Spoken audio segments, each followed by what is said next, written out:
Hello students, welcome to unique classes of right way. आज के अपने इस वीडियो में जो कि चैप्टर 2 की सेकेंड क्लास है, हम लोग इसमें करने जा रहे हैं 2.7, जिसमें करेंगे application to computer graphics. Application to computer graphics. Computer graphics में भी इसका एप्लीकेशन है, उस पर हमें ध्यान देना है। अब कहोगे कंप्यूटर में इसका क्या एप्लीकेशन है, तो जरा ध्यान दो। अगर सपोज करो कि एन लेटर मैंने लिखा, एन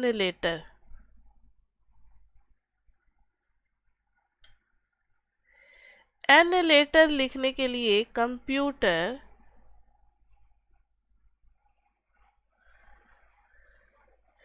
कितने वर्टिसेस का इस्तेमाल करेगा टर्निंग पॉइंट में। एन लेटर लिखने के लिए कंप्यूटर जो है वो एक वर्टेक्स, ये टर्निंग वर्टेक्स, ये 2, दिस इज टर्निंग वर्टेक्स 3, 4, 5, 6, 7, 8, इतने वर्टिसेस का इस्तेमाल करेगा। अब इस ऑब्जेक्ट के साथ हम चाहे जो भी कुछ करें, रोटेशन करें, रिफ्लेक्शन करें, ट्रांसलेशन करें, या जो भी कुछ करें, सब कुछ डिपेंड करेगा इन 8 वर्टिसेस पे। हर वर्टेक्स का पोजीशन चेंज होगा। 1 का पोजीशन चेंज होकर के जो नया 1 बन रहा है, 2 का पोजीशन चेंज होकर के जो नया 2 बन रहा है, तो फिर वहाँ भी नए वाले पोजीशन में भी हम 1 के नए पोजीशन को किससे मैच करेंगे? 2 के नए पोजीशन से। फिर 2 के नए पोजीशन से 3 के नए पोजीशन पे, तो नंबरिंग वहाँ पे भी सेम ही होगा।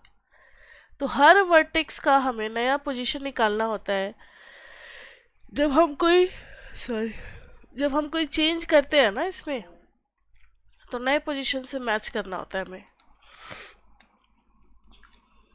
अब देखो इस फिगर को, this figure can be determined by 8 points,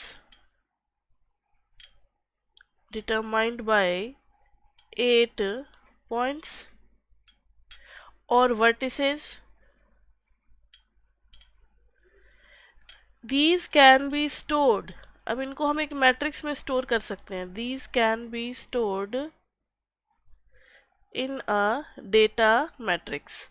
मतलब डेटा मैट्रिक्स एक वर्ड है जो कि यूज किया जाता है, जिसमें हम वो मैट्रिक्स बनाते हैं जिसमें सारे वर्टिसेस को स्टोर करते हैं। जैसे ये देखो डी में मैंने कर दिया। फर्स्ट पॉइंट का सपोज करो कोऑर्डिनेट है 0, 0, सेकेंड पॉइंट का है 0.5 और 0, 3 का है 0.5, 6.42, 4 का है 6, 0, 5 का है 6, 8, 6 का है 5.5 और 8, 7 का है 5.5 और 1.58, 8 का है 0 and 8। तो इन सब को लिखने की बारी आ गई। तो देखो डी में कैसे लिखेंगे। सबसे पहला जिसका हमने नंबरिंग किया है ना, उसको लिखेंगे, तो 0, 0। उसके बाद से किसको लिखेंगे? 2 का 0.5 एंड 0, यानी ऊपर में x लिख रहे हैं और नीचे में क्या लिख रहे हैं बताओ? y लिख रहे हैं। थर्ड पॉइंट का 0.5, 6.42, 6, 0, 6, 8, 5.5, 8, 5.5, 1.58, 0, 8। इसको हम लोगों ने क्या नाम दे दिया बताओ? D matrix, data matrix. अब याद रखना कि डेटा मैट्रिक्स में पहला वाला वर्टेक्स है, इसको इससे मैच कराना, इसको इससे, इसको इससे, इसको इससे, मतलब सबको, हर पुराने वाले वर्टेक्स को, हर ओल्ड कॉलम को नए कॉलम से मैच कराना है, ओल्ड कॉलम को नए कॉलम से। ये नहीं कि फर्स्ट और इसको भी मैच करा दिया तो गलत बन जाएगा फिगर हमारा। तो ये बातें हो गई। डेटा मैट्रिक्स सबसे पहले हम लोगों ने जान लिया, जिसमें स्टोर करते हैं coordinates of the figure. Figure के जो भी कोऑर्डिनेट्स हैं उनको हम लोग स्टोर करते हैं। अब स्टोर करने से फ़ायदा क्या होगा, तो जैसे एग्जाम्पल 2 में हमें दे रखा है, गिवन है a is equal to 10.251. Describe the effect of the shear transformation. shear transformation का समझा रखा है कि x से ax में लेते जाओगे ना तो ये shear transformation होगा। यानी ये एक ऐसा मैट्रिक्स है जिसको किसी भी कोऑर्डिनेट के साथ मल्टीप्लाई करोगे तो वो क्या कर देगा बताओ, shear transformation। मतलब उसको याद है ना, वो खड़ा वाला शेप और थोड़ा सा टेढ़ा शेप, उसको कहते हैं हम लोग shear transformation। अभी ये ऐसे खड़ा है, ऐसे अगर झुक गया तो this will be called shear transformation। तो ये हो रहा है, हर कोऑर्डिनेट अब shear transformation में पार्टिसिपेट करेगा। तो अब हम इसको अप्लाई कर रहे हैं ऑन लेटर n, कि लेटर n पे अगर shear transformation लगाएंगे तो हमें क्या मिलेगा। तो पता है ये चेंज वाला मैट्रिक्स है, shear वाला मैट्रिक्स। आप एक काम करो, a इंटू डी लगा दो। a इंटू डी क्या हो जाएगा, a इज 10.251 और d तो हमारा था ही 0। लेटर n के लिए तो d बना ही है ना, कोई और लेटर होगा तो कोई और तरीके से बनेगा। एग्जाम में क्वेश्चन का बस डिजिट चेंज कर देंगे, मतलब फिगर दे देंगे, आपको उसके पॉइंट्स को लोकेट करके d बनाना पड़ेगा, या फिर d गिवन भी हो सकता है। ये बना दिया, मल्टीप्लाई किया तो दिस इंटू दिस, ये क्या हो गया 0। फिर फर्स्ट रो को इससे किया तो 0.5, 0, ये आ गया 0.5। इसको इसके साथ किया तो 0.5, इसको इसके साथ करके ऐड किया तो आ रहा है 2.105, 6, 8, 7.5, 5.895, 2, 0, 0, 6.420, 0, 8, 8, 1.580, 8। ये अब नए कोऑर्डिनेट्स मिल गए, यानी अब आप इनको ना लोकेट करोगे तो पता है अब किस टाइप का n दिखेगा, थोड़ा सा टेढ़ा n।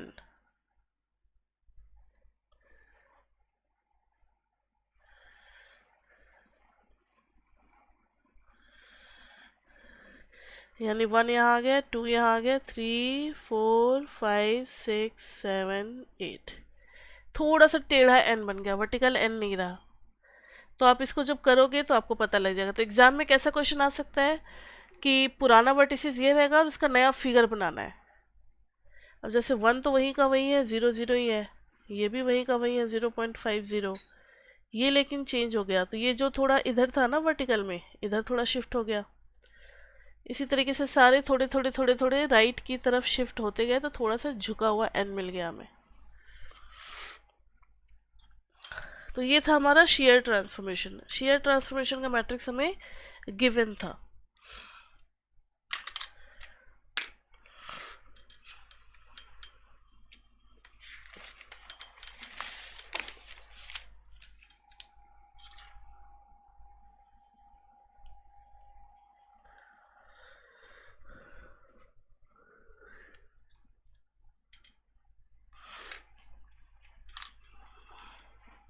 shear ट्रांसफॉर्मेशन के बाद है example number 3। Compute the matrix of the transformation that performs a shear transformation as in example 2 and then scales all x coordinate by a factor of 0.75। यानी पहले तो हमें shear लगाना है, shear over d, फिर इसके ऊपर स्केलिंग लगाना है। मतलब d के ऊपर shear, shear के ऊपर स्केल। ये आपको पहचानना पड़ेगा कि कौन पहले होगा और कौन बाद में होगा। Scale by factor of 0.75। तो देखो जरा, सबसे पहले हम लोग स्केल मैट्रिक्स बनाएंगे। स्केल मैट्रिक्स पता है क्या बनेगा, 0.75, 0, 0, 1। क्योंकि इन्होंने कहा है scales of all X coordinate as, scaling सिर्फ किसका होना है, scaling of X only with 0.75। तो खाली x वाले में 0.75 किया, बाकी 0, 0 और इसको 1 ही रहने दिया। मतलब y में कोई स्केलिंग नहीं हो रहा है, y में कोई स्केलिंग नहीं हो रहा है। अब सब कुछ है हमारे पास, s भी है, a भी है और d भी है, ये हमें निकालना है। d इज द ये data matrix, a is the share matrix और s is the scale matrix. Scale matrix, a is the share matrix and d is the data matrix. अब ऐसे डी निकालोगे तो आपके पास दो रास्ते हैं, या तो आप s ऑफ ए डी निकाल लो या फिर एस ए निकाल करके किससे मल्टीप्लाई कर दो, डी से। मेरे ख्याल से एस ए ज़्यादा इजी होगा क्योंकि एस भी 2/2 का मैट्रिक्स है और ए भी 2/2 का मैट्रिक्स है। तो s इंटू ए जब करेंगे तो s is 0.75001, a is what 10.251। ए वही लास्ट वाले एग्जाम्पल का ही शेयर ले रहा है। मल्टीप्लाई करेंगे तो 0.75, फिर इसको इसके साथ करेंगे और ये 0, ये हो जाएगा 0.1875, फिर 0.001।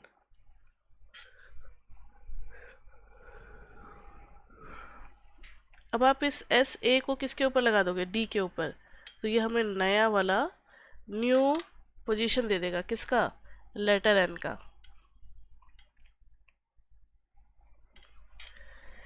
आगे बात समझ में। तो इसको कहते हैं हम लोग कॉम्पोजिट ट्रांसफॉर्मेशन। क्या कहते हैं, कॉम्पोजिट ट्रांसफॉर्मेशन। एक साथ दो चीजें हो रही है ना, शेयर भी हो रहा है और स्केलिंग भी हो रहा है, तो हम इसको कहते हैं कॉम्पोजिट ट्रांसफॉर्मेशन। ऐसे 3-4 कॉम्पोजिट ट्रांसफॉर्मेशन भी हो सकते हैं। चलो अभी तो बहुत इजी सा कर रहे हैं, तो सिंपली जो कोऑर्डिनेट हमने डेटा मैट्रिक्स बनाया उसी से काम चल गया, लेकिन बहुत जगह ना डेटा मैट्रिक्स से काम नहीं चलता, वहाँ हमें होमोजीनियस कोऑर्डिनेट में चेंज करना पड़ता है। Homogeneous coordinates.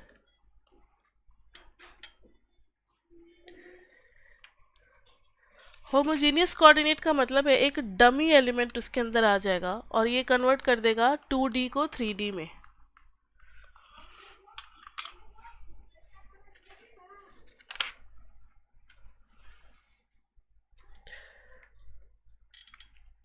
(2D) coordinate is considered to be 3D by introducing one dummy element in place of z coordinate, that is homogeneous coordinate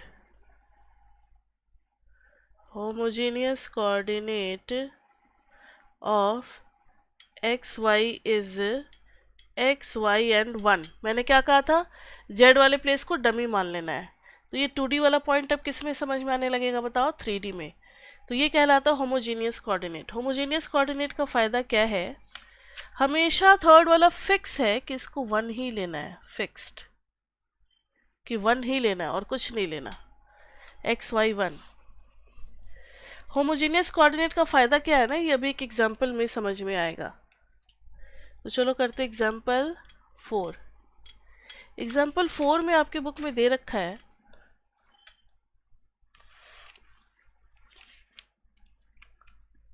A translation of the form xy से x plus h y plus k is written in homogeneous coordinate xy1, जिसमें ये बन जाएगा x plus h y plus k और 1।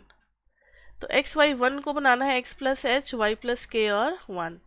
अब transformation matrix इसका क्या हो जाएगा, तो ध्यान से देखना। हमें क्या करना है, हमारे लिए ट्रांसफॉर्मेशन है एक्स वाई को बना देना है x plus H Y plus K और 1। पता है इसको किस नाम से जानते हैं, ट्रांसलेशन मतलब शिफ्टिंग। ट्रांसलेशन का मतलब होता है शिफ्टिंग।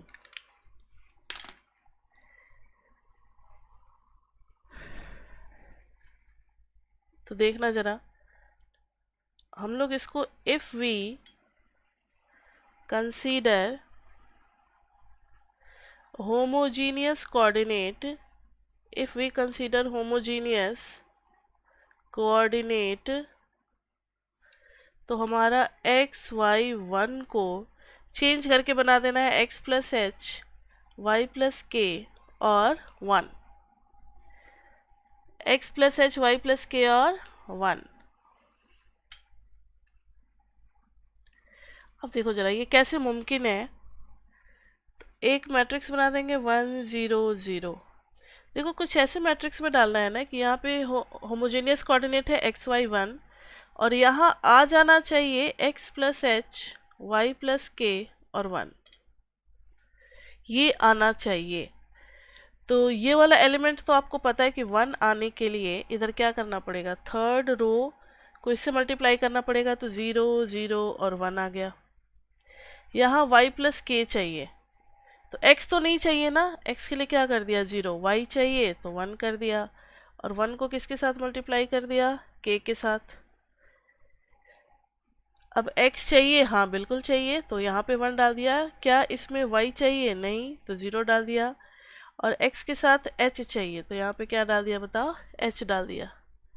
अब देखो जरा, 1 into x plus H, 0x y plus के, 0 0 1 प्लस 1 1। तो ये मैट्रिक्स को ना आपको लर्न करना है, ट्रांसलेशन मैट्रिक्स, इसको लर्न करना है कि अगर हमें h और k से अगर ट्रांसलेशन करना है तो याद रहे कि ये बनता है आइडेंटिटी मैट्रिक्स, नीचे भी आइडेंटिटी मैट्रिक्स का ही रो रहता है और इधर हो जाता है ट्रांसलेशन, जितने से करना है वो चीज़ आ जाता है। ठीक है, एग्जाम में ये चेंज करके दे देंगे कि x by 2 coordinate and y by -3 coordinate, तो यहाँ 2 डाल देंगे, यहाँ -3 डाल देंगे और इसको d से मल्टीप्लाई कर देंगे, तो ये पूरे फिर लेटर n का दे देगा। अभी तो सिर्फ एक के साथ मल्टीप्लाई करके दिखलाया ना, अगर d के साथ मल्टीप्लाई कर देते तो ये पूरा n का ही ट्रांसलेशन दे देता है। आगे बात समझ में। अब हम लोग चलते एग्जाम्पल नंबर 5 की तरफ। तो इसमें बेसिकली क्या है कि आपको ट्रांसफॉर्मेशन समझ जाना है और सबके मैट्रिक्स बनाने का तरीका आपको आना चाहिए। अगर तरीका आ गया तो लेटर चाहे कुछ भी दिया हो, फिगर कुछ भी दिया हो एग्जाम में, हम उसको डेटा मैट्रिक्स में बना सकते हैं और फिर उसके साथ मल्टीप्लाई करते जाएंगे, हमें सारे वैल्यूज़ मिलते जाएंगे। तो बढ़ते हम लोग अपने एग्जाम्पल 5 की तरफ।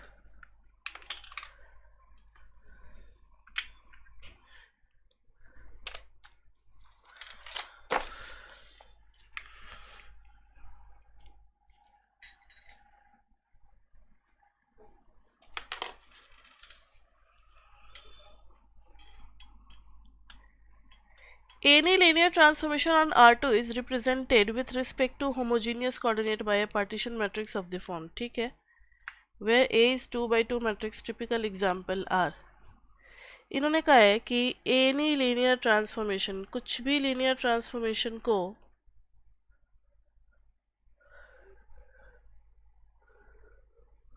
any linear transformation of homogeneous coordinate में अगर चेंज कर दिया है, of homogeneous coordinate is like a 0 0 1, और a हम लोगों ने ये 1.9 सेक्शन में पढ़ा हुआ है कि a सबका कैसे निकालते हैं। 1.9 सेक्शन में ये सब किया हुआ है। एज फॉर एग्जाम्पल,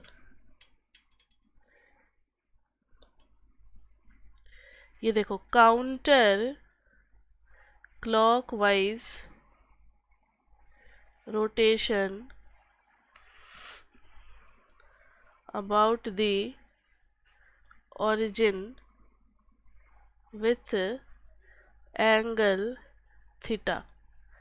तो आपको याद है कि a मैंने क्या बताया था, थीटा से होगा, तो cos theta minus sine theta, फिर साइन थीटा और cos थीटा बताया था, ताकि इनका डिटर्मिनेंट क्या आ जाए 1, और बाकी आइडेंटिटी मैट्रिक्स वाला पूरा कर दो, यानी कि 0 0 1 0 0, ये बन गया हमारा। ये मैट्रिक्स क्या करेगा, तो होमोजीनियस कोऑर्डिनेट वाले डेटा मैट्रिक्स को रोटेट कर देगा, पूरे फिगर को रोटेट कर देगा। यानी अगर इसको मैंने नाम दे दिया आर मैट्रिक्स रोटेशन वाला, तो पता है आर डी क्या बताएगा, rotation of letter N, rotation of letter N with angle theta. Angle theta से इसको रोटेट करेंगे तो ये कैसा दिखेगा, ये बताएगा हमें।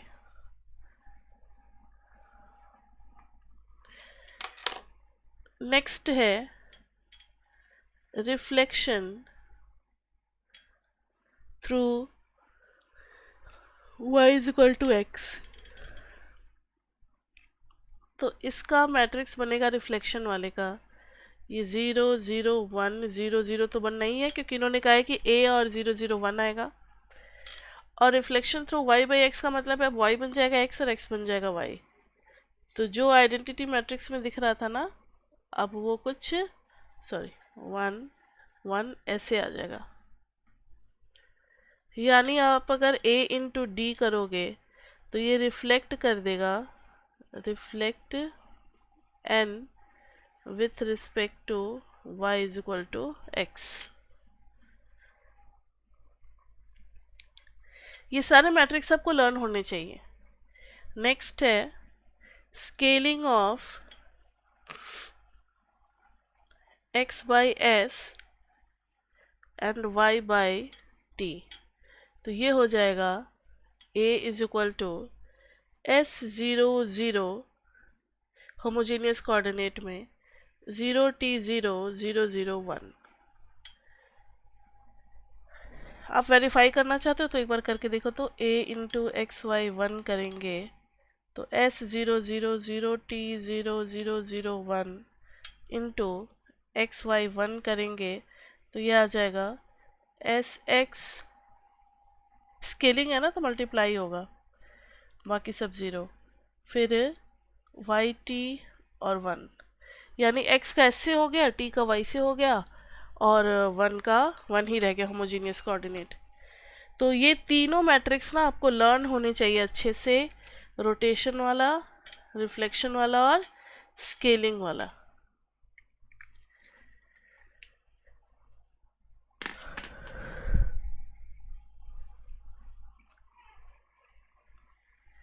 ए और इसको नाम दे दो बी।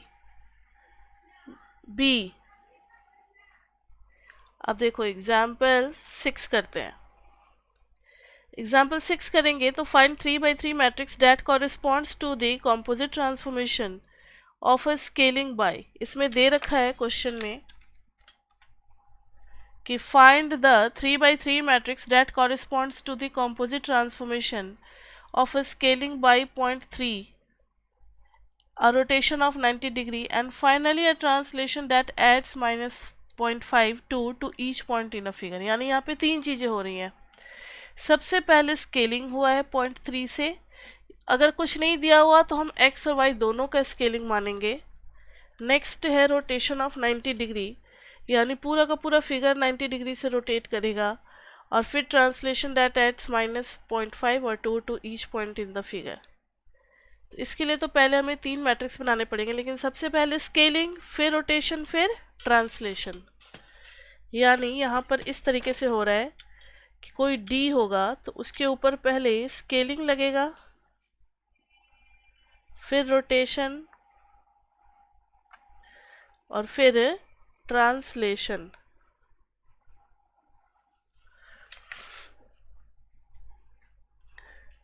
स्केलिंग, फिर रोटेशन, फिर ट्रांसलेशन। स्केलिंग के लिए कितना बोला था बताओ, 0.3 ना, 0.3 0.3 0 0 0 0 0 0 1, ये बन गया स्केलिंग का। स्केलिंग के बाद रोटेशन बाय 90 डिग्री, 90 डिग्री तो cos of 90 degree minus sine of 90 degree, इधर तो 0 0 0 0 1, sine of 90 degree cos of 90 degree. Rotation के बाद है ट्रांसलेशन। ट्रांसलेशन में भी थोड़ी देर पहले बताया था कि आइडेंटिटी मैट्रिक्स होता है 0 0 0 1 0 और ट्रांसलेशन कितने से करना है, तो दिया हुआ था -0.5 x में और +2 y में और इधर इधर 1, कोई चेंज नहीं। आप इन तीनों को अगर डी पे अप्लाई करोगे तो पहले स्केलिंग लगेगा, फिर रोटेशन लगेगा, फिर ट्रांसलेशन लगेगा। तो आप इसको तो सॉल्व कर ही सकते हो।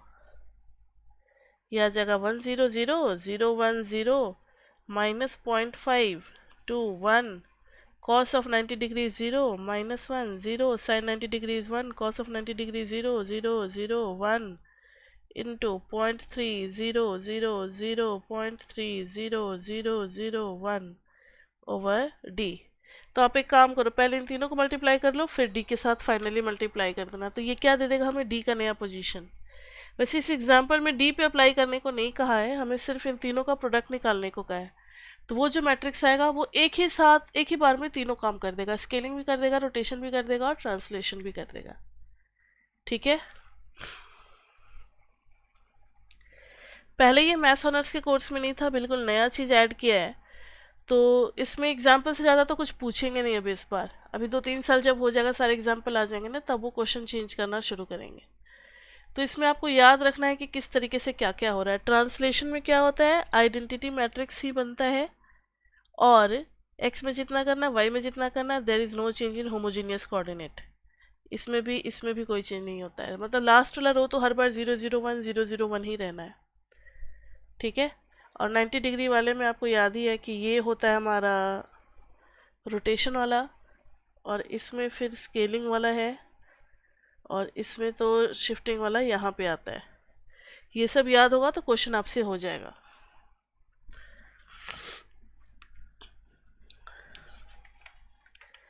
अब है 3D कंप्यूटर ग्राफिक्स। मेरे ख्याल से 3D आपके कोर्स में है या नहीं है।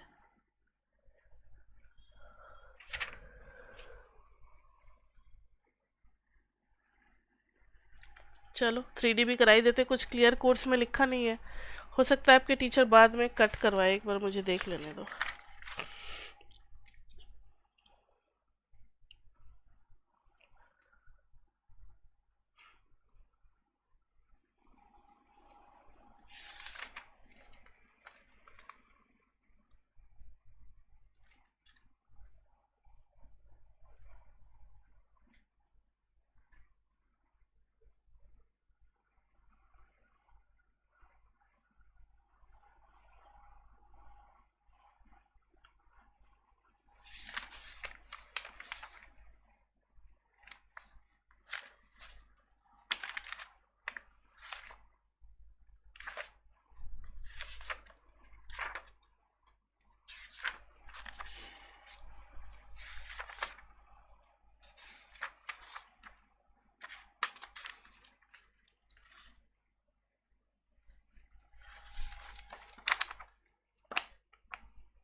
आपके रीडिंग में तो 2.7 दिया भी नहीं है।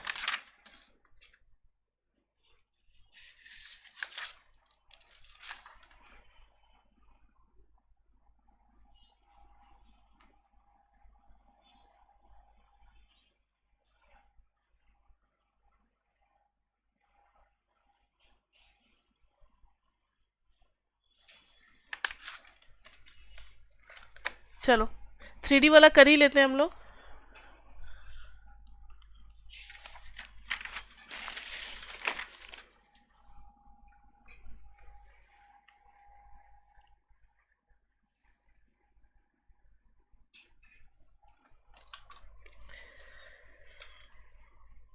अब हमें पढ़ना है 3D कंप्यूटर ग्राफिक्स। अभी बिल्कुल इसी बार ये नया कोर्स लॉन्च हुआ है ना, तो इसके बारे में हम लोगों को भी नहीं पता है कि 3D कंप्यूटर ग्राफिक्स अभी आपको पढ़ना है या नहीं पढ़ना है। ये एग्ज़ाम से 1 महीना पहले ना लेक्चरर की मीटिंग्स होती है, तो वो लोग डिसाइड करते हैं कि कौन सी चीज़ रेलिवेंट है और कौन सी चीज़ इरेलीवेंट है। तो हो सकता है मेरे ख्याल से तो 3D कंप्यूटर ग्राफिक्स हटा देना चाहिए, लेकिन हम लोग को अभी नहीं पता है, तो हम लोग तो पूरा करेंगे। तो देखो ज़रा, होमोजीनियस 3D कोऑर्डिनेट्स। देखो 2D का तो आपको पता था कि हम लोग x, y और 1 कर देते थे। अब 3D में क्या करेंगे हम लोग, x, y, z और 1 कर देंगे। ये होमोजेनियस कोऑर्डिनेट हो गया। और एक और चीज, in general x, y, z, h are homogeneous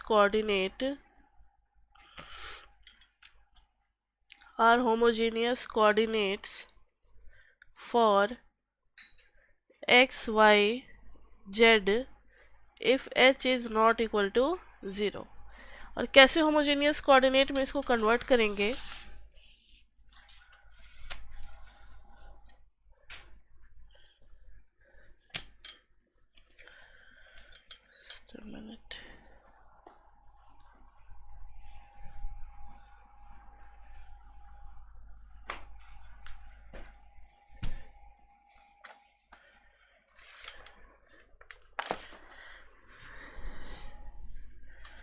कैसे इसको होमोजेनियस कोऑर्डिनेट में कन्वर्ट करेंगे, तो वो है x is equal to small x is equal to क्या कर देंगे बताओ।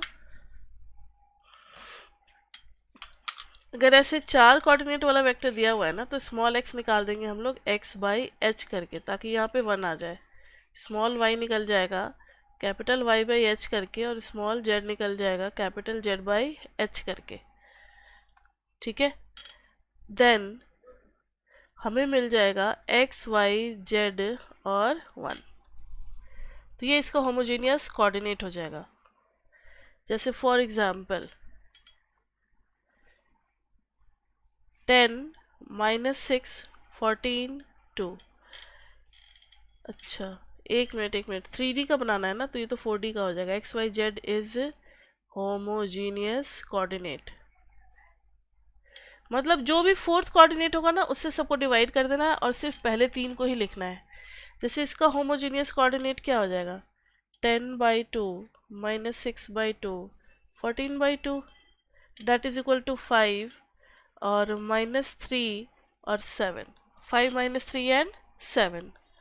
दूसरा ले लो -15 9 -21 -3।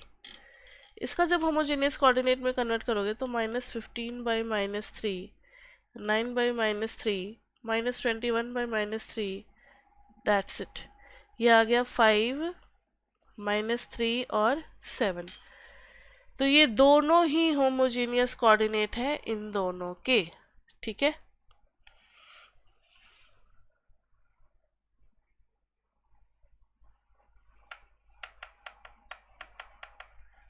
तो ये भी होमोजेनियस कोऑर्डिनेट है, ये भी होमोजेनियस कोऑर्डिनेट है इसका। So both 10 - 6 14 2 and -15 9 -21 -3 are homogeneous coordinates of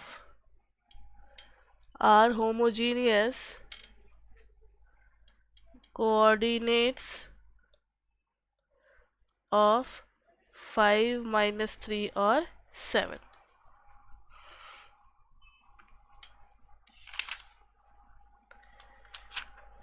चलो अब एग्जाम्पल 7 करते हैं हम लोग।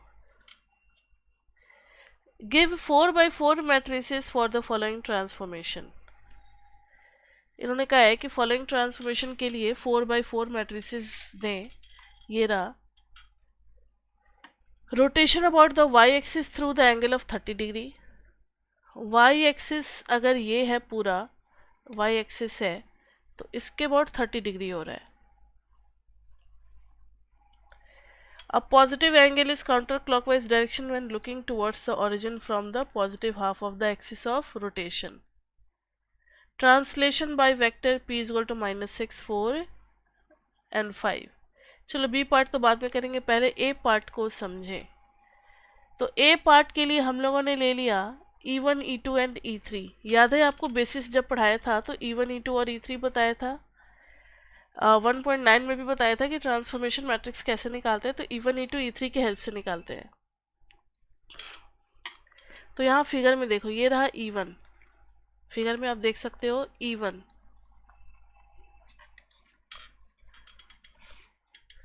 ये देखो ये है E1। E1 का कोऑर्डिनेट हो गया 1 0 0, E1 का कोऑर्डिनेट हो गया 1 0 0, E2 का कोऑर्डिनेट हो गया 0 0 1, सॉरी 0 1 0, E3 का कोऑर्डिनेट हो गया 0 0 1। अब अबाउट वाई एक्सिस हो रहा है रोटेशन, तो आप कुछ ऐसे समझो कि ये है वाई एक्सिस ना, तो ये नीचे वाला हाफ है और ये ऊपर वाला हाफ है, तो इसका रोटेशन हो रहा है। तो अगर वाई एक्सिस पे कोई पॉइंट है तो क्या इसमें कोई चेंज होगा? नहीं, क्योंकि रोटेशन जब भी होता है किसी एक्सिस के अबाउट तो उस एक्सिस पे लाई करने वाले पॉइंट में कोई चेंज नहीं आता है। ठीक है, नहीं आता है, वो वही फिक्स का फिक्स रहता है। तो अगर वाई एक्सिस के अबाउट रोटेट कर रहा है तो वाई एक्सिस पे लाई कर रहा है E2, E2 में कोई चेंज नहीं होगा, E2 में कोई चेंज नहीं होगा। E1 में क्या चेंज होगा? E1 आएगा 30 डिग्री से रोटेट करा ना, तो यहाँ से नीचे आ जाएगा। ये देखो E1 को इसने 30 डिग्री से रोटेट करा दिया, तो ये y एक्सिस से 30 डिग्री नीचे आया है, तो ये किसकी तरफ जा रहा है? x एक्सिस की तरफ जा रहा है। तो इसका बन जाएगा cos ऑफ 30 डिग्री फिर 0, और इसमें x और z दोनों में चेंज आएगा, y में चेंज नहीं आएगा। कुछ इस तरीके से है कि y के थ्रू पास करने वाले प्लेन के अबाउट ही रोटेशन हो रहा है। तो y जहाँ जहाँ है ना, जिसका y अपनी ही जगह पे रहेगा, खाली x और z चेंज करेगा। जैसे ये देखो, ये अगर पेन है और ये है y, तो y अपनी जगह पे रहेगा, देखो x और z चेंज कर गया। y में कोई चेंज आया नहीं, y यहाँ भी था पहले, अभी भी यही है, x और z में चेंज आएगा। तो E1 में जो चेंज आएगा तो ये 1 बन जाएगा cos ऑफ 30 डिग्री, और z में भी आ जाएगा sin ऑफ 30 डिग्री। और क्योंकि E1 का मैग्नीट्यूड 1 है इसलिए रोटेशन हो रहा है, और 0 0 ही रहेगा। इसमें क्या चेंज होगा? इसमें क्या चेंज होगा? तो ये देखो, ये y एक्सिस से जा रहा है किधर की तरफ? 30 डिग्री, 30 डिग्री। तो पूरा जब x एक्सिस से मेजर करोगे तो ये x एक्सिस से पहले कितना था? 90 डिग्री, 90 प्लस 30 हो गया। तो यहाँ पर हो जाएगा cos ऑफ 90 प्लस 30, फिर y तो वैसे का वैसे ही रहेगा, फिर यहाँ पर हो जाएगा sin ऑफ 90 प्लस 30।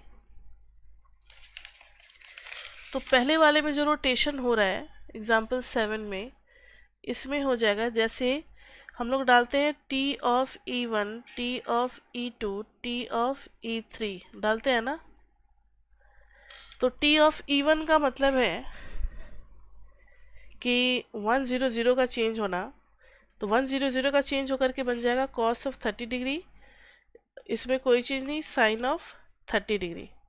E2 में तो कोई चेंज नहीं, E3 में चेंज होगा, लेकिन y वाले कोऑर्डिनेट में कोई चेंज नहीं होगा क्योंकि रोटेशन हो रहा है अबाउट y एक्सिस। x में चेंज होगा, cos ऑफ 90 प्लस 30 बन जाएगा ये, और ये बन जाएगा sin ऑफ 90 प्लस 30। ठीक है, तो ये बन जाएगा हमारा cos of 30 degree is how much? cos of 30 degree is equal to sin of 60 degree, यानी √3/2, 0 1/2, 0 1 0। cos of 90 plus 30 is minus sine of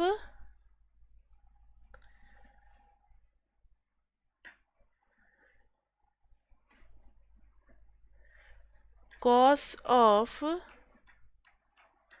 90 plus 30।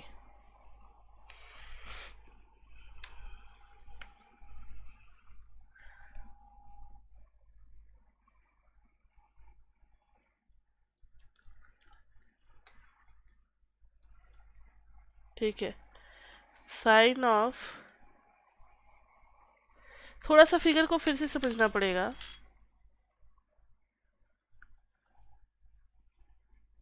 अच्छा, मैंने गलत समझ लिया। ये देखो, ये जब रोटेट कर रहा है तो ये रहा x एक्सिस, एक्स एक्सिस से पूरा कितना यहाँ से यहाँ तक बन रहा था बताओ, 90 डिग्री। लेकिन जब ये रोटेट कर गया तो अब एक्स एक्सिस के साथ कितना एंगल बनेगा, ये वाला एंगल। ये वाला अगर 30 है, ये पूरा 90 था, तो ये कितना बन जाएगा, 90 माइनस 30। तो जहाँ जहाँ मैंने प्लस किया ना, वहाँ वहाँ क्या होगा, माइनस। तो कॉस ऑफ 90 माइनस 30 क्या हो जाएगा, साइन ऑफ 30, और साइन ऑफ 90 माइनस 30 क्या हो जाएगा, कॉस 30। तो ये आ जाएगा √3/2 0 1/2 0 1 0 sine of 30 degree is how much, 1/2 0 cos of 30 degree is √3/2। ये बन गया ए हमारा।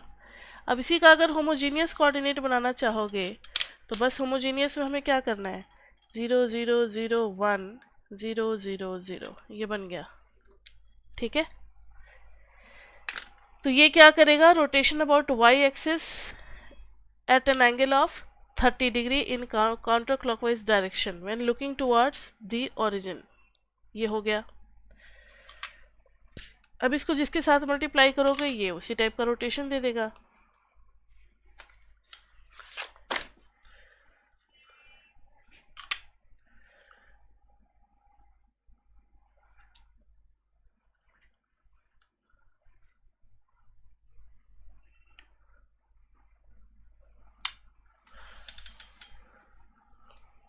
देखो बी में था translation by the vector p is equal to -6 4 and 5। Translation by the vector -6 4 and 5। तो पता है इसका a क्या बनेगा। ट्रांसलेशन में मैंने बताया था x में दिस, y में दिस, z में दिस, तो 1, फिर 0 0 0। अब आइडेंटिटी आ जाएगा, तो 0 0 0 0 0 0। ये बन गया हमारा a, ये बन गया हमारा a। तो ये हो गया translation matrix for 3D homogeneous coordinate. अब है पर्सपेक्टिव प्रोजेक्शन। पर्सपेक्टिव प्रोजेक्शन,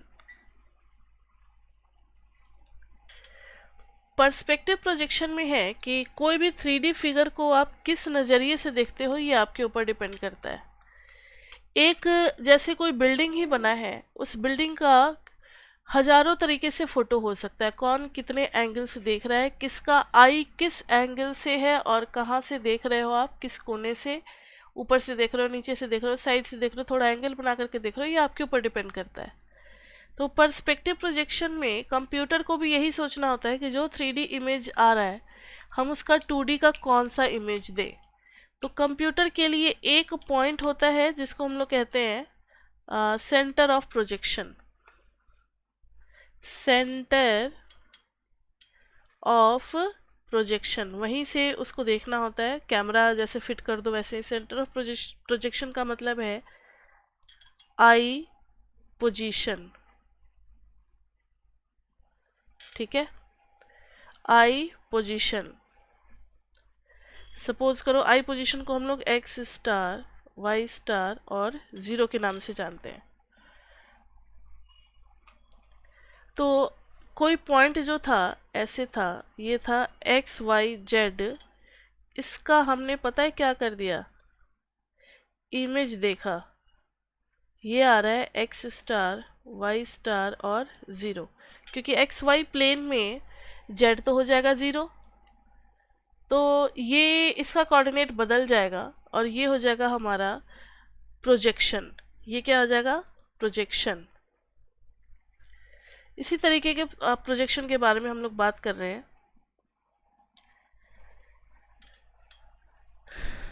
तो ये देखो फिगर में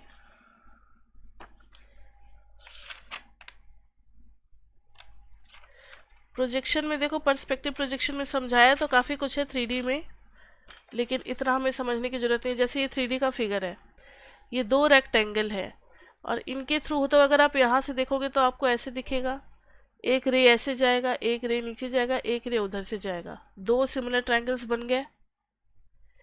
मान लो कि यहाँ से यहाँ तक अगर जेड है और ये पूरी लेंथ अगर डी थी, ये देखो ना 0 0 डी, और ये क्या है 0 0 0, तो ये पूरी लेंथ कितनी थी, डी थी।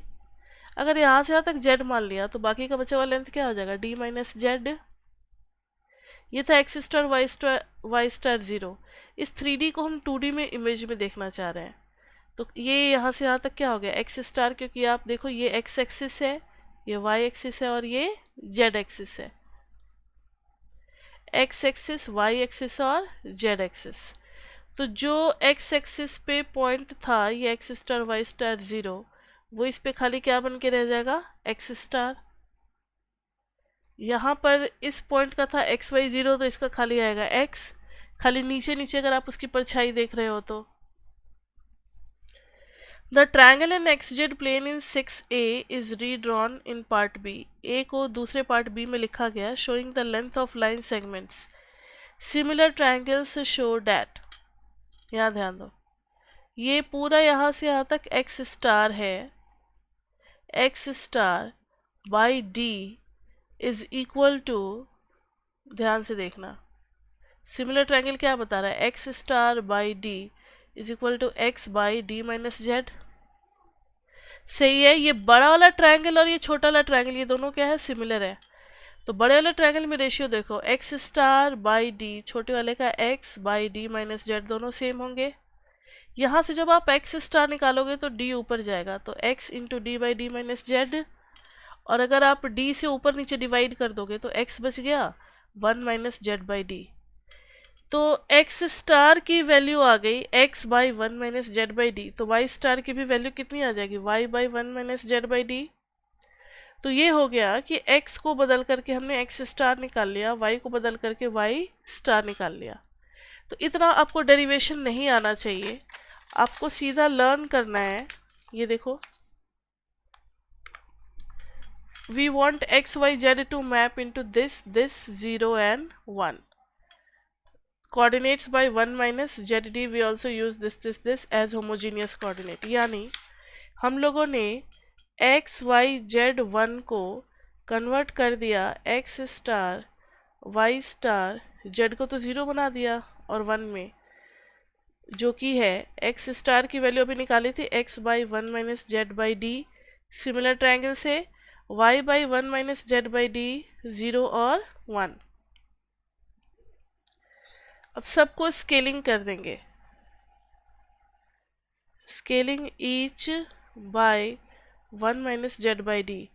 तो एक्स वाई जेड 1 को कन्वर्ट कर दिया हम लोगों ने X Y 0 1 into 1 minus Z by D. सबको मल्टीप्लाई कर देंगे तो इनका कैंसिल हो जाएगा और उधर लग जाएगा। तो अब आपको याद रखना है, तो P मैट्रिक्स है, एक्स वाई जेड 1 पे अगर लगाएंगे तो P मैट्रिक्स में क्या बनेगा, ऐसा कुछ करना है कि ये बन जाए this into X Y Z 1, किस चीज़ में कन्वर्ट हो जाए बताओ, X Y 0 1 minus Z by D. तो एक बात तो क्लियर है कि 1 माइनस जेड बाई डी हमें चाहिए, तो ये कहाँ से आएगा, तो ये हो गया 0 0, यहाँ 1 डालेंगे तभी तो 1 1 1 आएगा, और z माइनस 1 बाई डी, तो माइनस 1 बाई डी अगर यहाँ डाल देंगे तो दिस इंटू जेड ये आ जाएगा। नेक्स्ट है 0 0 0, तो इस पूरे चीज़ को क्या होना पड़ेगा 0, ताकि चारों इससे मल्टीप्लाई करके क्या दे दे हमें 0। अब हमें चाहिए खाली y, तो 0 1 0 0, खाली हमें ऊपर में चाहिए x, तो 1 0 0 0, याद रहेगा ये। तो यही P मैट्रिक्स जो है ये हमें क्या दे देगा, perspective projection about the reference point. कौन सा, about the reference point x star Y I position x star Y star 0। ठीक है, अब जैसे देखो एग्जाम्पल 8 करते हैं इसके ऊपर।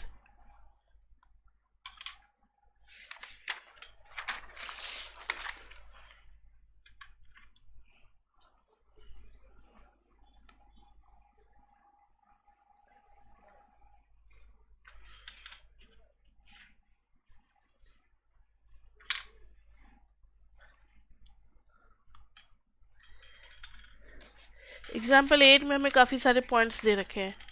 Late S be the box with vertices 1 2 3 4 5 6 7 8 vertices दिए हुए हैं. Find the image of S under the perspective projection with centre of projection. मतलब अगर किसी ने अपनी नज़र जो है वो इस पॉइंट से देख रहा होगा 0 0 10 से, तो उसे कैसा इमेज दिखेगा, वो कैसा फ़ोटो खींच पाएगा 2D में, किस टाइप का फ़ोटो आएगा उस बॉक्स का, वो हमें बताना है. तो ध्यान से देखो. एग्जाम्पल 8 में पहले तो हम लोग डी बना लेंगे. डी में क्या है 3 1 5 और 5 1 5 बॉक्स थे. 5 0 5 3 0 5 3 1 4 5 1 4 5 0 4 3 0 4 और होमोजीनियस कोऑर्डिनेट बनाना है तो 1 1 1 1 बना दिया. ये हो गया डी. अब पी मैट्रिक्स बनाएंगे पर्सपेक्टिव प्रोजेक्शन का. तो अबाउट था 0 0 10. तो मुझे बताओ पहले जो हमने पढ़ा था उसमें 0 0 डी था ना, तो डी की वैल्यू कितनी हो गई 10. तो पर्सपेक्टिव प्रोजेक्शन में आपको याद था अभी जो हम लोगों ने पी मैट्रिक्स बनाया था कि इसमें होता है 0 0 माइनस 1 बाई डी, तो माइनस 1 बाई 10 और 1. और याद होगा कि इधर सबको क्या बना दिया था 0, वाई में कोई चीज़ नहीं, तो 0 1 0 0 1 0 0 0, यही था ना पी. अब इस पी को अगर आप डी के साथ मल्टीप्लाई करोगे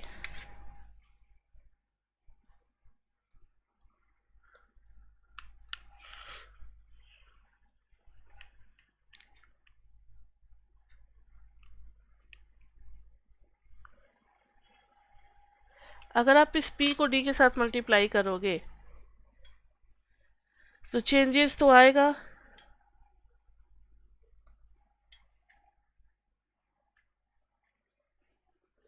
d के साथ करेंगे तो 3 1 5 1 5 1 5 1 5 0 5 1 3 0 5 1 3 1 4 1 5 1 4 1 5 0 4 1 3 0 4 1.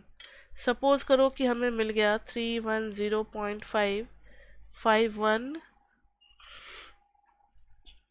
0.5 5 0 0.5 3 0 0.5 3 1 0.6 5 1 0.6 5 0 0.6 3 0 0.6.